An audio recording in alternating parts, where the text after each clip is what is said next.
Hello friends, welcome to online study series. तो friends, आज की इस वीडियो के माध्यम से यूपी बोर्ड क्लास 10 हिंदी का जो मॉडल पेपर 1 है उसको हम कवर करा देंगे। और इस वीडियो के माध्यम से फ्रेंड्स मैं यहाँ पे क्वेश्चन नंबर 9 से लेकर 12 तक कराने वाला हूँ। ठीक है, देख सकते हैं यहाँ पे कि क्वेश्चन नंबर यहाँ पे ग्रामर जो पर्सन है इसको कवर कराएंगे। साथ में यहाँ पे आपके यहाँ पे एक निबंध आता है उसको भी कवर कराएंगे। और यहाँ पे देख सकते हैं कि निम्नलिखित प्रश्नों में से 100% यानी कि अपने पढ़े हुए आधार पर इसको भी हम कवर करवा देंगे। ठीक है, यानी कि अगर आप ये वीडियो देखते हैं तो इस वीडियो के माध्यम से आपको यहाँ पे कंप्लीट 28 नंबर की जानकारी मिलने वाली है। ठीक है, बोर्ड एग्जाम में आपसे यहाँ पे 28 नंबर मिल जाएगा। तो अगर आप 28 नंबर पाना चाहते हैं तो इस वीडियो को शुरू से अंत तक जरूर देखिएगा। पसंद आए तो प्लीज़ वीडियो पे लाइक, कमेंट और अपने दोस्तों में भी शेयर कर दीजिएगा। और अभी तक आपने मेरे चैनल को सब्सक्राइब नहीं किया है तो प्लीज़ सब्सक्राइब करके साथ में बेल आइकन भी प्रेस कर लीजिएगा। तो चलिए हम इस वीडियो को स्टार्ट करते हैं। देखिए फ्रेंड्स, सबसे हमारा जो पहला नंबर क्वेश्चन पूछता है ये देखिए, जो हमारा यहाँ पे 9वां नंबर जो क्वेश्चन पूछता है, समझते हैं क्या पूछता है कि निम्नलिखित उपसर्गों में से किन्हीं 3 के मेल से एक एक शब्द बनाइए।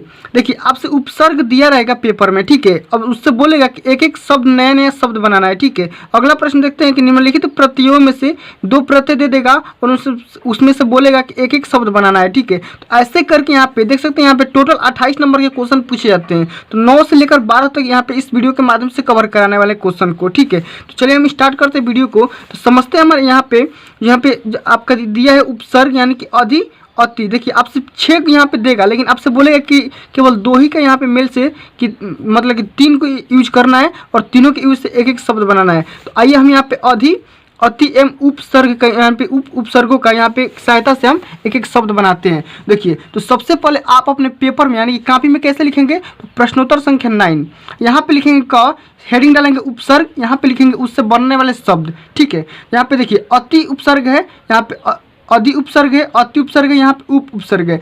इससे नए नए शब्द कौन से बन सकते हैं। देखिए अधि का मतलब क्या होता है, तो अधि उपसर्ग का मतलब जो पहले जो है उससे बाद के यहाँ पे हमको क्या करना है, शब्द बनाना है। तो अधि से यहाँ पे जो नया शब्द बनेगा अधिकार बन सकता है। ठीक है, अधिकार, तो यहाँ पे लिख देंगे हम अधिकार। ठीक, या अधिक भी कर सकते हैं। ठीक है, चलिए अति का मतलब कि अतिरिक्त बोल सकते हैं या अतिएव बोल सकते हैं या कुछ भी यहाँ हम शब्द बना सकते हैं। यहाँ पे लिख देंगे अतिरिक्त,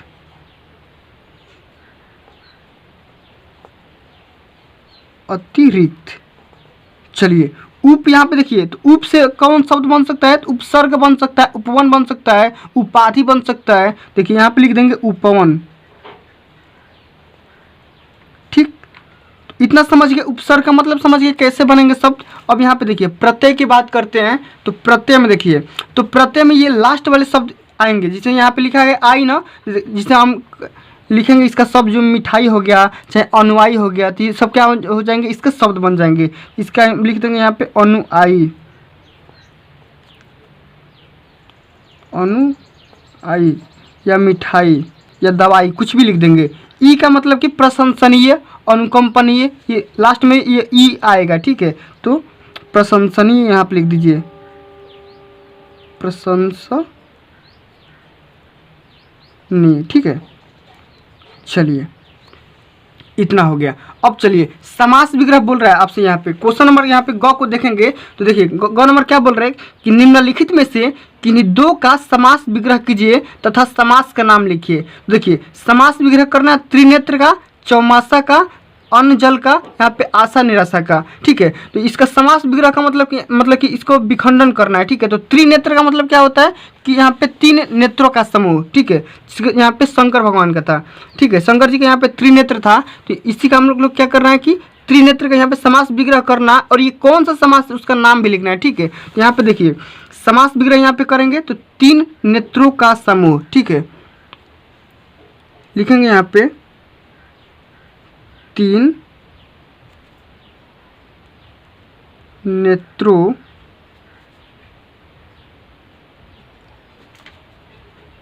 का समूह। ठीक है, अब देखिए ये कौन सा समास हो गया, तो ये कौन सा समास होगा, तो द्विग समास होगा। ठीक है, इसका नाम लिख देंगे द्विग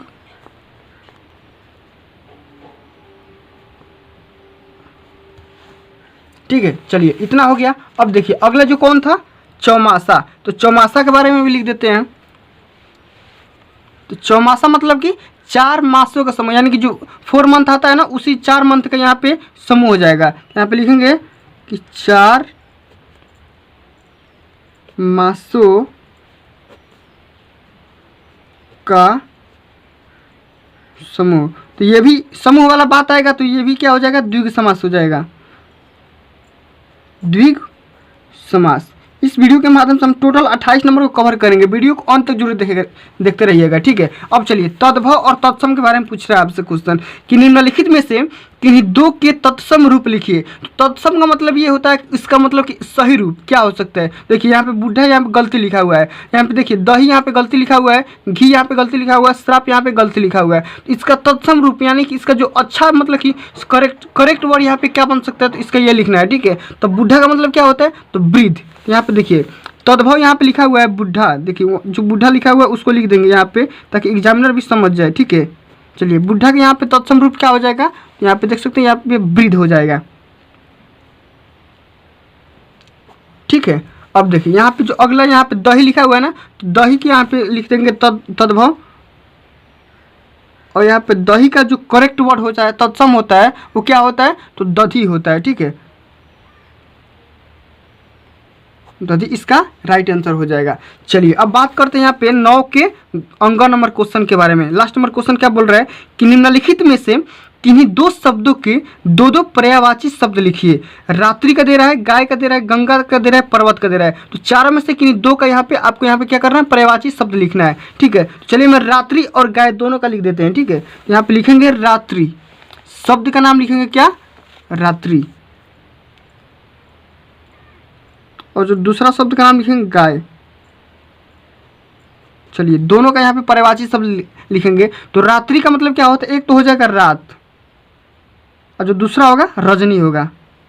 बहुत सारे पर्यायवाची शब्द होते हैं, ठीक है। रात हो जाएगा, रजनी हो जाएगा। और गाय का पर्यायवाची शब्द क्या होता है, एक होता है गौ, और जो दूसरा होता है क्या होता है, धेनु होता है। बहुत सारे इसके भी पर्यायवाची शब्द है, ठीक है।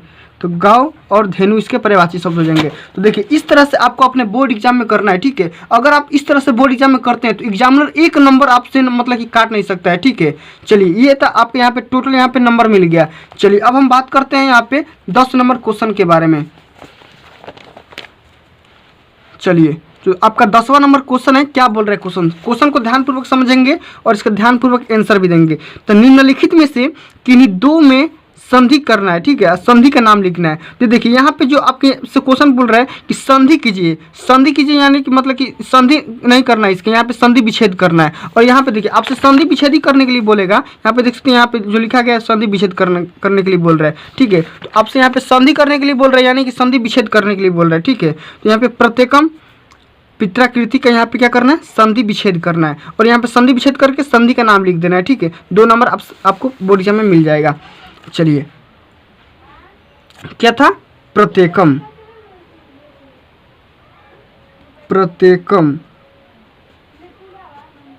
ठीक। अब देखिए क्या हो जाएगा, प्रत्येकम का मतलब क्या होगा कि प्रति धन एकम। तो यहाँ पे संधि विच्छेद करेंगे इसका, तो क्या हो जाएगा, प्रति धन एकम। और ये कौन सा संधि होगा, ये होगा, ये आपका यड़ संधि हो जाएगा, यड़, ठीक। इतना इस तरह हम करेंगे पित्राकृति का,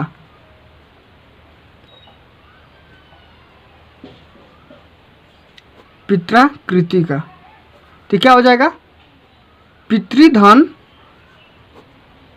आकृति, क्या हो जाएगा, आकृति। और ये भी कौन सा संधि बनेगा, तो ये भी यड़ संधि बनेगा, यड़ संधि आपका यहाँ पे कंप्लीट हो गया, ठीक है।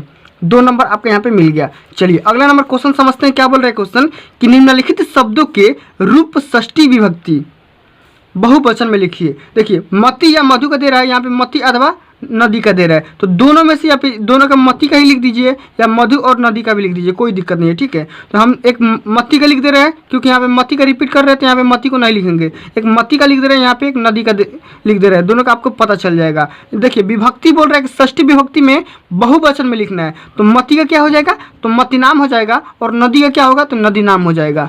इसी तरह यहाँ पे सिंपली आपको क्या करना है, मत्ती नाम और नदी नाम लिख देना है। यहाँ पे कंप्लीट आपका आंसर हो जाएगा। एक हो जाएगा मत्ती नाम और जो दूसरा होगा नदी नाम। ठीक, चलिए अब देखिए ग नंबर क्वेश्चन बहुत ही इंपॉर्टेंट है, 2 नंबर देगा। समझते हैं क्या बोल रहे हैं क्वेश्चन कि निम्नलिखित में से किसी एक की धातु लकार पुरुष और वचन का उल्लेख कीजिए।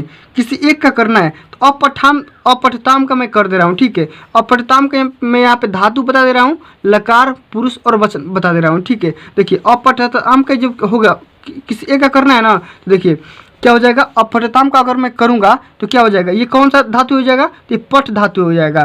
तो यहाँ पे मैं धातु का नाम लिखूंगा तो ये क्या हो जाएगा, पठ धातु। ठीक, कौन सा लकार होगा, तो ये हो जाएगा लंग लकार। यहाँ पे सिंपली आपको एक शब्द में लिख देना है लंग। ठीक, समझ जाएगा एग्जामिनर।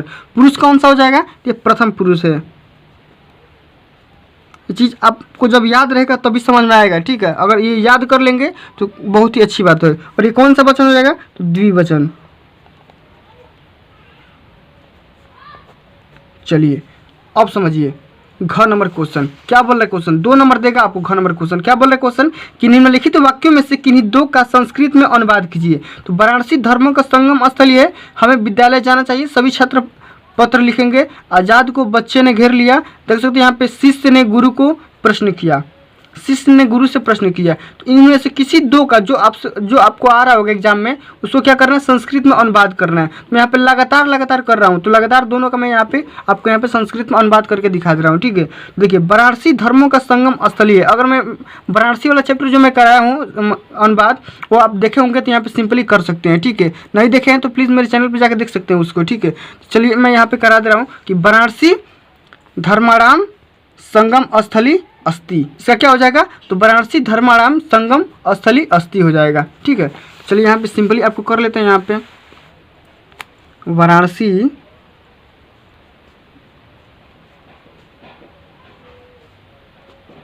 पेपर में आपको स्वच्छ लिखना है। ठीक है, वाराणसी धर्माराम संगम स्थली संगम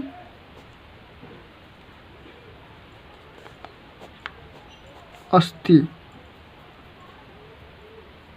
यहाँ पे खड़ी पाई डाल देना है। ठीक है, चलिए अब देखिए अगला क्वेश्चन क्या बोल रहे हैं कि हमें विद्यालय जाना चाहिए, हमें विद्यालय जाना चाहिए। तो वयम विद्यालयम गच्छेम क्या हो जाएगा, तो वयम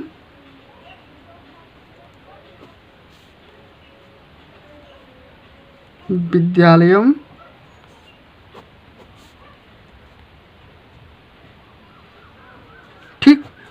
चलिए कंप्लीट आपको यहाँ पे मिल गया नंबर। अब समझिए बहुत ही इंपॉर्टेंट क्वेश्चन, ये तो आपको रट के जाना है। मतलब देख सकते हैं यहाँ पे किसी विषय पर इससे जो निबंध आता है, निम्नलिखित में से किसी एक विषय पर, देख सकते हैं यहाँ पे आपको आपसे 5 सब्जेक्ट देगा, उसी में से किसी एक विषय पर क्या बोल रहा है कि निबंध लिखने के लिए बोल रहा है। तो मैं यहाँ पे सिंपली बता देता हूँ कि निबंध कैसे लिखा जाता है। ठीक है, मैं यहाँ पे पूरा टोटल नहीं बताऊँगा, लेकिन मैं सिंपली बता दूंगा कि निबंध कैसे लिखते हैं। सबसे पहले आपको अपने पेपर में यहाँ पे उत्तर पुस्तिका में कैसे क्या करना है, प्रश्नोत्तर संख्या डालना है। यहाँ पे प्रश्नोत्तर संख्या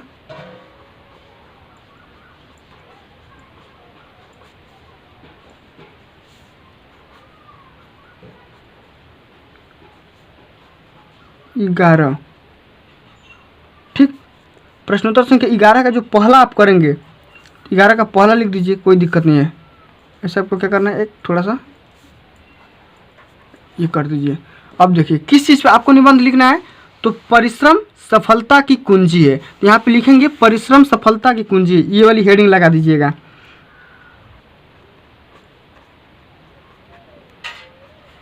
परिश्रम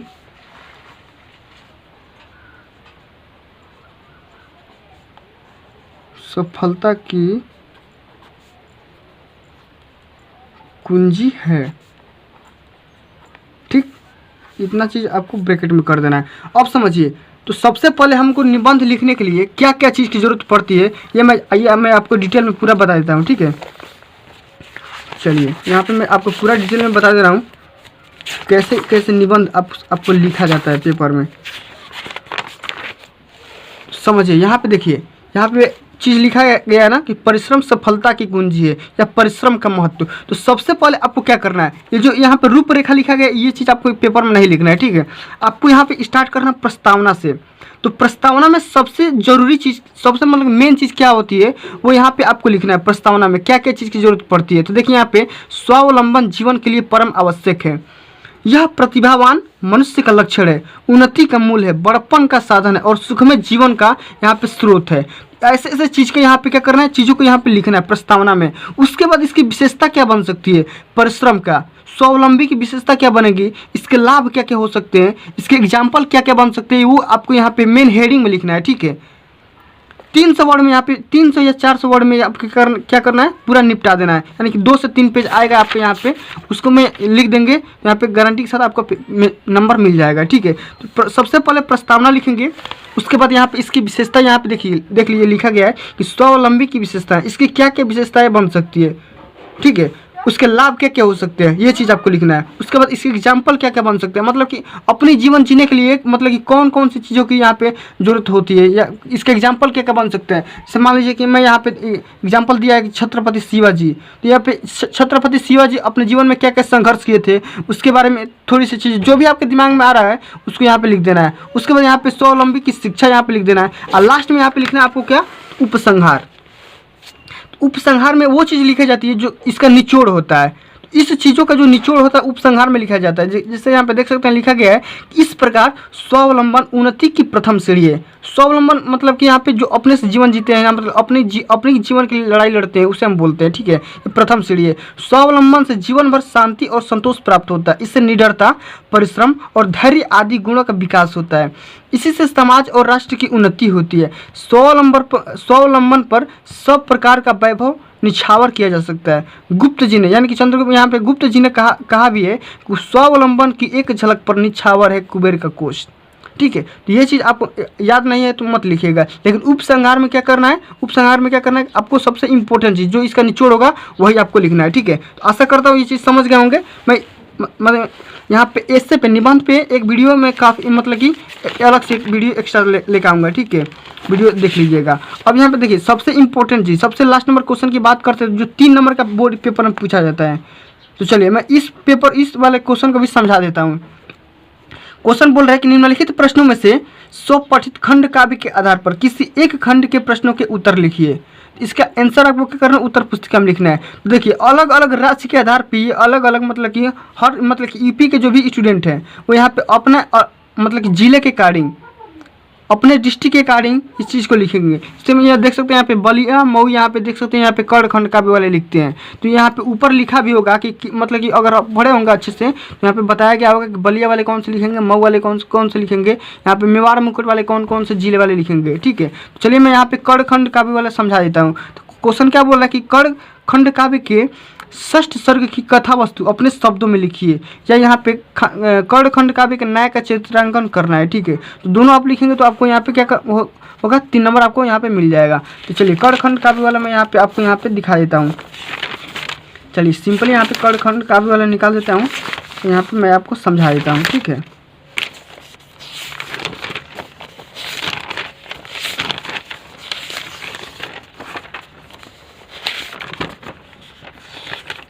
चलिए ये देखिए कर्ण खंड काव्य वाला। तो देखिए मैं बता देता हूँ कि कौन कौन से जिले वाले ये लिखेंगे। तो अलीगढ़, जौनपुर, बलिया, हमीरपुर, एटा आदि जनपदों के विद्यार्थियों के लिए निर्धारित खंड काव्य है। इतने जिले वाले ये क्या करेंगे, कर्ण खंड काव्य वाले लिखेंगे, ठीक है। तो समझिए क्या बोला था आपसे, 6वां सर्ग है उसका यहाँ पे क्या करना है, तो आपने उत्तर पुस्तिका में लिखना है। तो 6वां सर्ग ये है, तो यहाँ पे 6वां सर्ग में लिखेंगे कि 6वें सर्ग में महाभारत का युद्ध आरंभ होने से लेकर कर्ण की मृत्यु तक कथा वस्तु के यहाँ पे का वर्णन होता है। तो महाभारत की जो लड़ाई होती है लड़ाई से स्टार्ट होकर के और यहाँ पे जो कर्ण की मृत्यु हो जाती है वहाँ तक यहाँ पे 6वें सर्ग में इसका मतलब कि वर्णन किया गया है। अब इसका मतलब क्या कर सकते हैं, इसका एपिसोड भी देख सकते हैं, यूट्यूब पे मिल जाएगा। महाभारत का युद्ध आरंभ हुआ भीष्म पितामह कौरवों के सेनापति बनाए गए। वे इस शर्त पर सेनापति बने कि वे कर्ण का सहयोग नहीं लेंगे। युद्ध के 10वें दिन घायल होकर सरसैया पर पड़ने के बाद कर्ण के भीष्म पितामह के पास पहुंचने पर उन्होंने उसको भर आंख निहारने की इच्छा प्रकट की तथा उसे दानवीर, धर्मवीर और महावीर बतलाया। ठीक है, ये चीज, इतना चीज आपको क्या करना है यहाँ पे 6वें सर्ग में यहाँ पे लिख देना है। और यहाँ पे देखिए आपसे जो एक और चीज़ पूछ रहा था, क्या पूछ रहा था कि यहाँ पे सारांश लिखना है। तो सारांश यहाँ पे लिखेंगे। तो सारांश लिखने के लिए आपको क्या करना है, सबसे पहले एक बार और मैं यहाँ पे पेपर दिखा देता हूँ। क्या बोल रहा है कि कर्ण खंड काव्य के नायक का चरित्रांकन करना है। तो नायक, तो समझिए, तो नायक यहाँ पे देखिए,